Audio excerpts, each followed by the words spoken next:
Alright class, here's problem number 32 on page 385. It's cosine minus cosine over 1 minus tangent. And we're somehow supposed to show that this equals sine times cosine over sine minus cosine. Rule number 1 isn't really going to help us here. I mean, you can try it, but you'll find that it's a dead end. And although you can get there using rule number 1, turning things to sines and cosines, but I don't know, there's an easier way. The easier way is just to go right to step 2, which is get a common denominator here on this side of the equation. So I'm going to multiply this cosine here by 1 minus tangent on top and 1 minus tangent on the bottom. Okay, so when I do that, I'm going to rainbow. So I'm going to take 1 times cosine. I get cosine. And then this one's a little tougher to see. I'm going to move down here and show it. Because it's going to be cosine times tangent. Well, cosine times tangent, what is that? Well, that's the same as cosine times sine over cosine. So cosine times tangent is going to equal sine.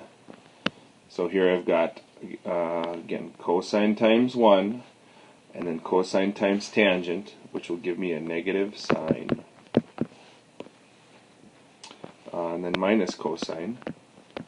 And then I just have the one denominator of 1 minus tangent. Okay, so what's going to happen here is these two cosines are going to conveniently cross off. And now I'm left with a negative sine over 1 minus tangent, which is really close to this. What I suggest is pause the video here, figure out what you need to multiply the top by to get the top over here, and you'll have your answer. Okay, so hopefully you pause the video.